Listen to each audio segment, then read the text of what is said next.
Welcome back everybody, I hope you're having a beautiful day today and I hope you're ready for what we're going to read today. It's going to be a wonderful episode today, we're going to read all sorts of different stuff and it's all going to be entertaining and probably concerning, and let's get straight into it. Enjoy guys.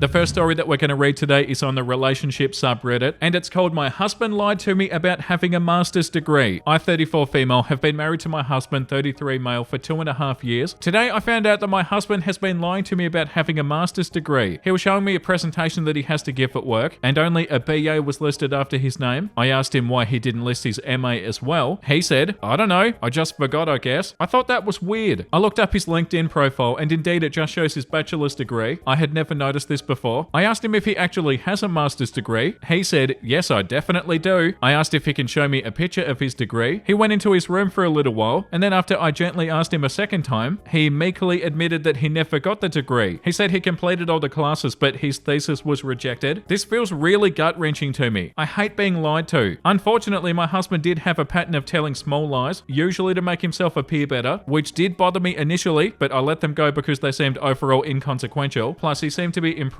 lately in this regard, but this is really hurting me. Why is it that lying about your credentials at work is considered fraud, but it's okay to do to your spouse? Just for context, I am a physician MD, and yes, I guess I do really value education. I don't know what to do. Yeah, that's not good, OP. Like, is he lying about all sorts of stuff? I don't know, like this comment says. He leaned into the lie even when you caught on. That's concerning. What else does he lie to you about? Also, I like this comment. I'd ask to see the transcripts. If he really did do all the classes, I'd probably work on forgiving him. If it turns out that he lied about doing the classes, I'd be reconsidering things. And the top comment says, "If the rest of the relationship is good, this seems like a prime candidate for marriage counseling. A large repeated lie like this significantly undermines trust, and in my opinion could be a reasonable deal breaker. On the other hand, it seems like you're not prepared to walk away immediately. The lie clearly comes from deep insecurity, and probably a feeling of inferiority because of your education and value of it. So exploring this more in counseling seems like a logical next step." And OP said, "Thank you, I'm feeling ready to try, but also really scared that it won't change him." Yeah, and that's super fair enough, OP. But yeah, it's good that you're open to counseling, OP, because I feel like that would definitely be a good move. But yeah, very strange and concerning sort of situation. Like, hopefully there aren't lots of other lies. Oh no, the next one that we're gonna read. "Am I the a-hole? My friend is having an affair and we plan to tell her husband. I've known Anna, female 38, since we were in high school. We were a part of a group of 5. Now we hang out as families for Christmas and birthdays and Easter. It's been like this for over 10 years. My partner Greg, male 39, is good friends with Anna's husband Darren, male 39. Anna recently told me that she's having an affair with one of her family friends, who is also Darren's sister's ex-partner. Ew. At the time, I remained non-judgmental and supportive. Once the information set in and I realized how disloyal and gross the whole situation is, my sense of justice and moral compass came into play. Darren's a good man. Anna says he's a wonderful father and husband, but she just doesn't feel the connection with him anymore. Oh, that doesn't mean you have an affair, Anna. Ew. Despite faking it the last 6 months to keep her secret under wraps, I knew keeping this from Greg may backfire on me if he found out that I also hid the secret, so I told him. He's shattered for his mate, and it's eating at him. I've told Anna that Greg knows. She's pissed at me for the betrayal." Oh my god. Who the hell are you to talk about betrayal, Anna? She's pissed at me for the betrayal, expecting me to take it to my grave. She knows they're catching up soon, and Greg plans to tell him. Anna hasn't asked for a separation because they have an overseas trip coming up in October. She's told me financially that she can't leave, keeping in mind she regularly gets expensive treatments like Botox and taking roids to have her look her best. We want to tell Darren about her affair in 2 weeks. Will we be the a-holes? Absolutely not, OP. Tell Darren immediately. Side note, some have asked why we're waiting. Greg works away. He's home in 2 weeks, closer to 1.5 weeks now. But feels like due to the nature of the conversation, it should be in person. He knows that Darren's going to be very upset, possibly angry, and wants to be here to support him in those initial moments. I feel like I should also mention there are kids involved. Do we tell him via text sooner? Small update, some great advice here. Let's clear some stuff up. They have always had separate bank accounts. They do not join money, and they never have, specifically because of how she spends money. They both work and they put in a percentage of how much they earn into the home. She does not have access to his money and won't be able to clean it out in the 2 weeks. I know for a fact that he keeps a very close eye on the credit cards. While we were away, she was buying unnecessary things like clothing. She made sure to only use her card, not the credit. She says that he'll question her about it since they're trying to pay off the house and save for the trip to Bali. We are in Australia and laws are different. Things will more than likely be 50-50 financially. Greg can't can't quickly fly or drive back from work. It's a 13-hour drive one way and a $600 plane fare. He does fly-in, fly-out work and can't leave until R&R begins. While we all do live in the same state, Australia is pretty damn big. She told me directly she wants the kids to be 50-50. Anna has never liked kids, and while she loves her own, I think the thought of having them full-time sounds like a walking nightmare to her. The person that she's having an affair with has lunch with her locally sometimes while she's on lunch break from work. They have run into acquaintances multiple times. He comes to family dinner twice a week. The kids have caught Anna sitting on his lap before while Darren isn't home. Oh. He comes over when Darren is on night shift while the kids are in the home. Anna has apparently been able to cover up by telling the kids that she does his injections and that it's private, so she administered them behind a locked door. He is also on roids and she's a nurse. Darren did ask if she was cheating back in January due to her sex drive suddenly becoming very heightened. At the time, I thought it was because of a recent surgery that she had. I don't think it'd be too hard to convince him, and I'd say that he has an inkling already, as Anna has said over the past few months that he's become possessive and jealous for obvious reasons. The family trip planned in October is with another family friend and their family for the husband's 40th birthday. They have split activities and accommodation, I think. We do need to keep in mind that Darren may choose to stay and work it out. In this case, Greg and I will be put in a very awkward position and possibly be removed from the group, which I am okay with, but a little disheartened at the thought of losing people that I've spent the last 20 years with. We have moved the meetup to the day that Greg flies in Tuesday. If he was flying home sooner, it would have been done sooner. While it sucks that I've had to sit on the info, by the time that we confront him, I will have been told exactly 2 weeks and 3 days. Greg and I agree that in person will be the best for this particular friend. God, that's so gross. Yeah, you're doing the right thing, OP.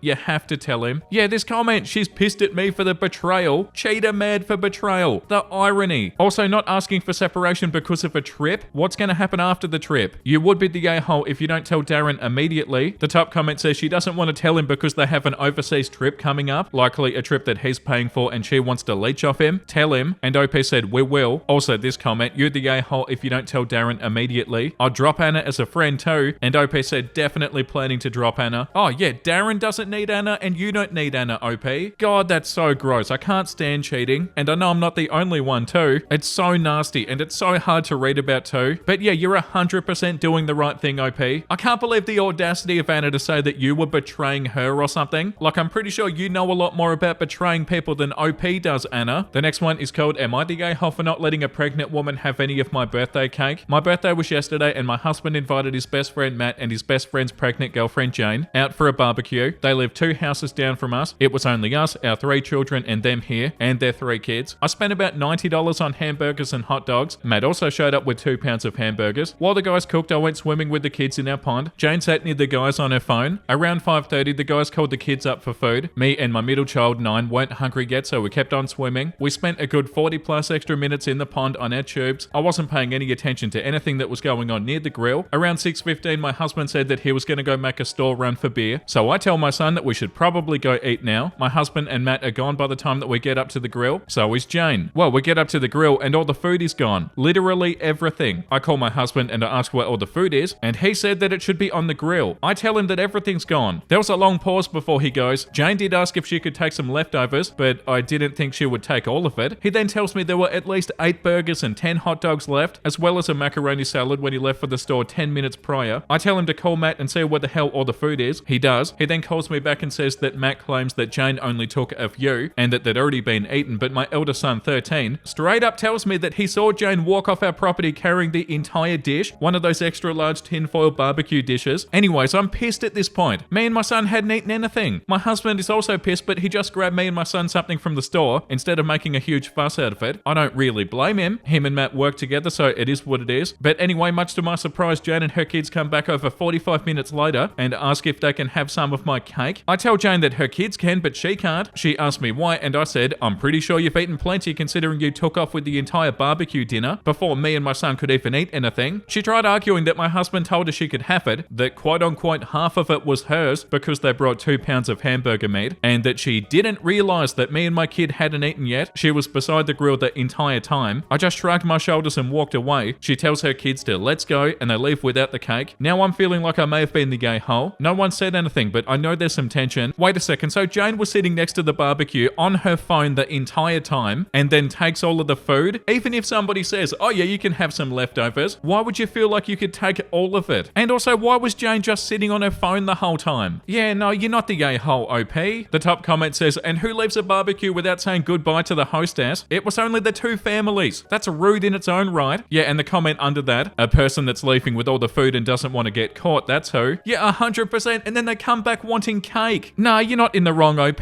Jane is definitely in the wrong. You haven't done anything to make you an a-hole, OP. And this comment too, lol, Jane is that one co-worker who lifts everything from the staff kitchen and then loads it into her car without even asking everybody if they're done, or if anybody else would also like to have some leftovers. God, I hate these people. Yeah, it doesn't get much more a-holey than leaving with the entire barbecue tray. Like, oh yeah, I'll take home everything. And this comment too, not the a-hole. The audacity of some people never ceases to astound me. At the very least, if she was told she could take leftovers, that typically happens once the gathering is over and it's 100% clear that nobody else wants anything. You don't take all the food mid-event and then return to the event for dessert. She knew what she was doing and now probably painting you as the bad guy because her kids weren't allowed any cake. Yeah, definitely. And I could see her painting you as the bad guy, OP, but you're definitely not. The next one that we're going to read is called, Am I the a-hole for not giving my former sister-in-law the necklace that I had made from my wedding rings from my deceased husband? When I, 27 female, was 22, I got married to my high school sweetheart who passed away 5 months after we married when a drunk driver drove into his car. Oh, I'm so sorry, OP. It took me a while to take off my rings, and when I did, I didn't want them to just sit in a drawer forever, so I took them to a jeweler and I'd had his and my rings melted down and used the gold and the stones to make a pendant and some small stud earrings. I have the earrings in my jewelry box and I wear the necklace every day. 1, because I like the way it looks, and 2, because I like the idea of having a tangible part of him with me always. Last month, my boyfriend, 34 male of almost 2 years, proposed to me, and I said yes. I keep in touch with my former sister-in-law, 29 female, who we'll call Ava, and last weekend she invited me out for drinks. We caught up a bit before she congratulated me on my engagement. She then asked me if she could have my necklace since it would mean more to her as his sister than it would to me now that I was getting married and moving on. Wow, that's a wild thing to ask you, OP, which honestly stunned me that anybody would outright ask for something like that. I told her I'd think about it and I moved the conversation along, but I went home shortly after as it was so awkward. I just want to make it clear that it's not an heirloom piece or overly expensive. It was a small emerald ring that we found on holiday at a local jeweler and I fell in love with it. I told my best friend, female 28, about it and she said that it seemed strange that I was still so attached to it given its history and my new engagement. She thinks that I should probably give it to Ava as it would mean more to her and I should shed anything from my old life and embrace my new one. She said I should get a new necklace and make new memories, or that she would go with me, or I could ask my fiance. But the thing is, yeah, I have moved on and I'm completely happy in my relationship and I'm so excited for our life that we're creating together. But a part of me will always have love for my former husband and mourn him and the life that we could have had together. And I don't think that takes anything away from my new relationship. They're different loves and different lives, but now it feels silly to me that I've conveyed all of this into a necklace. My fiance says that he doesn't care and he knows that I love him and our life together and understands that I'll always have some level of grief and that he loves how I have loved and keep loving and how I embrace my life and people because of my experience. Sorry, my English is bad. It's my only language and I have no real excuse, but I work night shift and I think that lowers my brain function sometimes. So am I the a-hole for not wanting to give my former sister-in-law my necklace? Edit, thank you to everybody who commented. Reading through the comments made me cry and I do intend to respond to them. I just feel a bit overwhelmed by all of the kindness. I'm a long-time lurker of Reddit, so this is all very new to me. I want to thank those who corrected me. Late husband is the term I was trying to think of, but I couldn't when I wrote this. I find it really hard to word everything about my late husband, like the term moved on feels very casual and very inaccurate, but I'm not sure of an accurate way to say it. But I am keeping my necklace. I just wanted to clear up that my best friend is really one of the most incredible people. She's my rock and a big part of why I'm still around and not locked away somewhere, hospital or prison. It felt like it could have gone either way for a while there. She and my mum tag teamed me after the accident and made sure that I ate and would just sit with me in silence. She found a grief support group and would drive me there and wait for me in the car park when meetings finished. And what I could never repay for her was how she stood so strongly for me during the court hearings. I had never felt such pure, unadulterated hatred towards anybody or anything as I did that driver, and she held my hand during all of it and helped me get through it. She let me sit in my grief and anger, but she didn't let it consume me. It felt like my brain snapped and she helped me stick it back together, but like that Japanese art style where they repair broken vases with gold so it's broken, but when it's put back together it's stronger and more beautiful. I don't know where I'd be without her because she didn't have to do any of what she did. I don't like the way she worded what she said, but she has always been the type that after a breakup she tosses away any reminders of her ex. I've gone with her to buy new clothing to replace ones that hold to vivid of memories. I think what some of the comments say is right, and that she compares the grief that she has experienced from breakups to what I've experienced, which while you can't compare grief because grief is grief, the experiences are worlds apart. Ava really isn't a bad person. She was my sister for years. I used to absolutely adore her. After I turned 19 though, before she was 19, she thought me and my brother were brats, but after the court hearings, my former mother-in-law, father-in-law, and to an extent Ava, all cut contact with me because seeing me brought back too many memories, which I do understand, but it hurt me deep deeply because they were a big part of my family since I was 15. Ava and I still kept in contact, but it was more of a holidays and birthdays kind of thing with the occasional drinks and dinner. So while I still have a lot of love for her, our relationship has changed pretty drastically, and her asking me what she did and how she worded it really wasn't in the realm of anything I thought she'd say to me. She does have some of my late husband's belongings, like things from his childhood and knickknacks and some clothing, so I don't understand why she would think to ask for my necklace. I'm going to take advice from the comments and talk to her and try to figure out where she's coming from. Reading the different perspectives has really helped me think more clearly and feel a little bit less hurt by what she said. Because of her history, I want to give her the benefit of the doubt at first, but if she pushes the topic, then I'll have to make some choices. I'm not sure how I'm going to word it yet, or if I want to say it via text or in person, but I'll figure it out. Grief is really strange and hard, and it isn't something you understand until it happens to you. What kind of helped me to understand and made me feel like I wasn't losing my mind was the visualization that your soul is like a bubble that grows with you and your experiences and your relationships, and you're just floating around it. Good experiences and relationships add things to the bubble that make it beautiful, like bits of glitter and flowers and fluffiness. Bad things add spikes and staples, and grief is like one big spike that when it first strikes goes from one end to the other and encompasses everything, and you bump up against it all the time, and it really hurts. And then time passes and your bubble grows around the spike, and the spike is still there, but you don't touch it as often. But when you do, it hurts just as bad as the first time. But the upside to that is the good things, like joy, like when you think of somebody you love and it's all fluffy and safe and nice. I don't know if that makes sense to anybody else, but it's always helped me to remember that fresh, fiery pain won't feel like that forever, and that I will bump up against something fluffy and kind and happy. Yeah, that definitely makes sense, OP. It's a good way of putting it too. You can fall in love again, which I'm so lucky and grateful for my fiance. He's truly a gem. Too soon of a man, and makes me feel so safe and warm, which is a feeling that I didn't feel for a long time. But just always make sure the people that you love know that you love them. Give them extra hugs. Go and see or call that person that you've been meaning to. This only goes for the people who deserve to be in your life, of course. Always leave things on a pleasant note. Even if you're arguing, you don't even have to make up. Just make sure your parting words are pleasant and loving, because you really never know when something could happen. You always think that you have time. My goal in life is to have my relationships with people in such a way that my final words won't have to be to tell them I love them, because they'll already know. Wow, that was so beautiful. And yeah, of course you're not the a-hole, OP.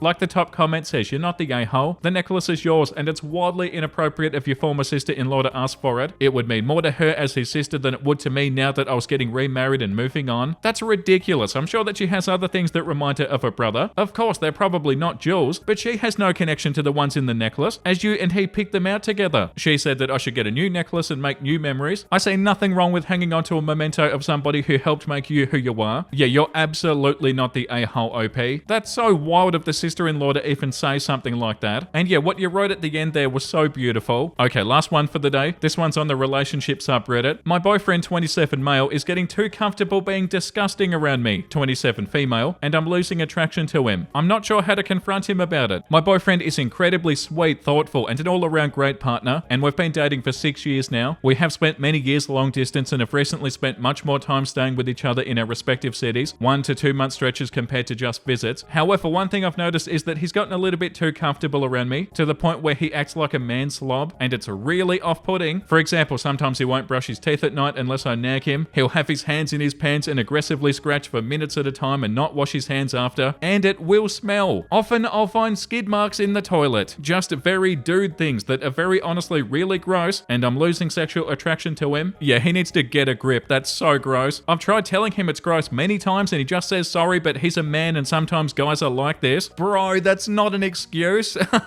What a joke. Oh yeah, I'm just a guy, so I'm gross. That's not true, dude. And that's not a positive either. I don't want to feel like I'm lecturing a teenager when I'm living with him. We haven't had horizontal mumbo in a really long time because he's recovering from an injury last year. And now I find myself recoiling when he touches me because I find the lack of cleanliness gross. I don't know how to approach a conversation around me finding him unattractive because of this, since he's really sensitive around that topic. I also find it difficult to approach the conversation since I have ADHD and I'm very messy with my surroundings. He is very tidy with the house but lacks personal care, and I'm the other way around. I don't want to be a hypocrite. Oh, that's so bad. That's such an odd thing to say too. Like, oh yeah, I'm a dude, so that means that, you know, dudes are gross. So I don't need to be clean or look after myself. Bro, being a man isn't about being a smelly slob. That's so hilarious. Yeah, like this comment says, respectfully, these aren't dude things, they're slob things. Yeah, and using the excuse of like, oh, well, I'm a dude, so that's what dudes do. Nah, dude. Come on. I don't understand that point of view either, because it's like the opposite of being a man. Yeah, like this comment says, tell him you don't find toddlers sexy at all. If you need to nag him about his teeth, you're his mum, and that's killing an attraction caption, if you see him being gross and need to remind him to wash his hands, again, not sexy. He can choose how he wants to be perceived by you. Yeah, definitely. I feel like you need to say something like that to him, OP. Like, hey, this is not cool. And on that note, I feel like we need to read something wholesome. That was such a roller coaster of an episode. I hope you guys enjoyed that. My little sister had an accident today at kindergarten, and this is how my dad left to pick her up so that she wouldn't feel sad or embarrassed. Oh, pretending that he peed himself. That's so cute. What a legend. Like, hey, don't worry, it's all good. Look, it happens to everybody. I was complimenting this girl at the bar because her vibes were incredible, and her man was standing right there, and I was like, oh, sorry to interrupt you. And she said, no, he loves anything that lifts me up, and he nodded. Oh, that's so cute. Yeah, the top comment, that's a secure couple right there. Yeah, that's really beautiful. Oh, I love that so much. Okay, on that beautiful note, I'm going to leave it there. Thank you for watching, everybody. I hope you had a wonderful time today. And if you did, make sure you let me know down below in the comment section, and also subscribe if you want to. And the comment of the day today goes to Jamie. If it makes you feel any better, there's a second video of that same raccoon who realized that they shouldn't wash their cotton candy. So in the second video, they get to eat it. Happy ending for the trash panda. Oh, that's good. That makes me feel better. That's actually relieving. I'm so happy the trash panda got the cotton candy. And I didn't know that, so thank you for letting me know. I love our comment section so much. Thank you for making it so good, guys. And I'll see you tomorrow for a new episode. Make sure you look after yourself and make sure you have a beautiful, amazing rest of your day. And you know what I'm about to say because I say it every single day. Bye!